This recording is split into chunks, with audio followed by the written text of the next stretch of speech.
Hello दोस्तों, स्वागत है आपका हमारे यूट्यूब चैनल मैं विद अभी में। तो दोस्तों, आज हम लोग चैप्टर पढ़ेंगे, चैप्टर 4, जिसका नाम है वैश्वीकरण और भारतीय अर्थव्यवस्था। चैप्टर का क्या नाम है दोस्तों? वैश्वीकरण और भारतीय अर्थव्यवस्था। तो देखिए दोस्तों, समझते हैं वैश्वीकरण और भारतीय अर्थव्यवस्था। तो वैश्वीकरण किसी विभिन्न देशों के बीच परस्पर संबंध और तीव्र एकीकरण को प्रक्रिया है। वैश्वीकरण के आयाम क्या क्या हैं? ठीक है, जैसे सांस्कृतिक, सामाजिक, आर्थिक। देखिए, वैश्वीकरण जो है विभिन्न देशों के बीच परस्पर संबंध और तीव्र एकीकरण की प्रक्रिया है, जैसे सांस्कृतिक, सामाजिक और आर्थिक एकीकरण। बात समझ रहे हैं? देखिए, बहुराष्ट्रीय कंपनी क्या होती है दोस्तों? तो बहुराष्ट्रीय जिनका उद्देश्य जो होता है, अधिक देशों में उत्पादन पर नियंत्रण एवं स्वामित्व होता है। अधिक देशों के उत्पादन पर के नियंत्रण पर क्या होता है? स्वामित्व होता है। जैसे कोई कंपनी है, यहाँ बन रही है, जैसे भारत में बन रही है, तो उसके जो पार्ट पुर्जे हैं वो आए हैं चाइना से। उसके अन्य जो कारखाने हैं वो आए हैं मतलब दूसरे देश से, जैसे ऑस्ट्रेलिया या कहीं से भी आए हैं। तो इसको कॉल सेंटर के माध्यम से इसका क्या हो रहा है? एकीकरण हो रहा है, यानी बातचीत हो रही है।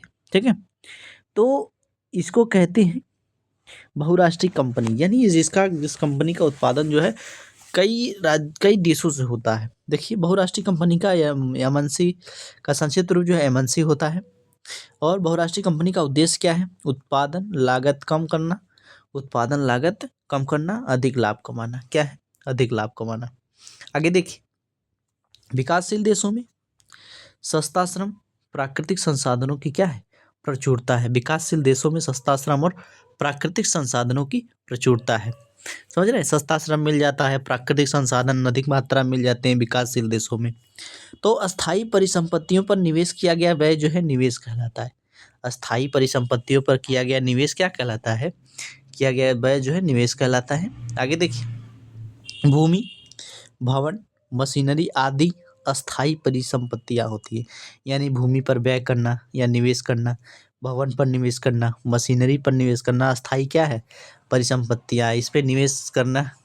ठीक है, इस पे यानी पैसा खर्च करना क्या कहलाएगा? निवेश कहलाएगा। आगे देखिए, वैश्वीकरण के प्रचार में सहायक है सूचना प्रौद्योगिकी। वैश्वीकरण के प्रचार में क्या सहायक है? तो सूचना प्रौद्योगिकी।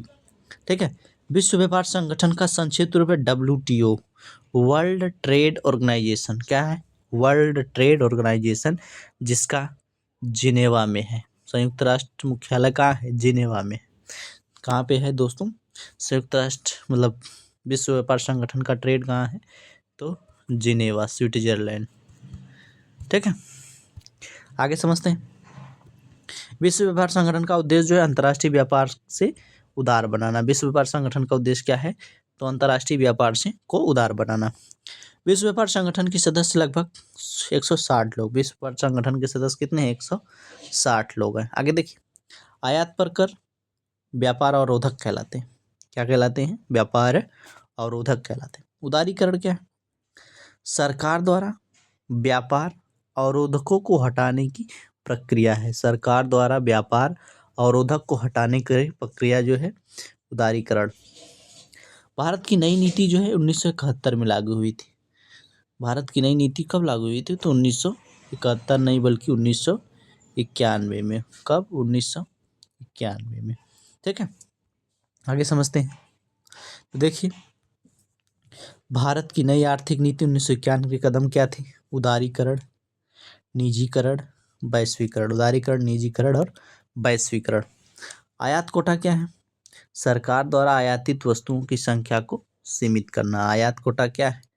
तो वह सरकार द्वारा आयातित वस्तुओं की संख्या को सीमित करना। देखिए, भारत की कुछ बहुराष्ट्रीय कंपनियां जिनके निवेश हैं कहाँ कहाँ पे? देखिए, टाटा मोटर्स, मोटर की गाड़ियाँ, इन्फोसिस IT कंपनी, रैनीवैक्सी दवाइयाँ, एशियन पेंट्स पेंट है ये, सुंदरम फंड्स नट बोल्ट है। ठीक है, बहुराष्ट्रीय कंपनियों के नाम है ये, यानी इनका व्यापार जो है कई अलग अलग देशों से होता है। आगे देखिए, वैश्वीकरण के सकारात्मक परिणाम क्या है? रोजगार में वृद्धि। वैश्वीकरण से क्या है? रोजगार में वृद्धि।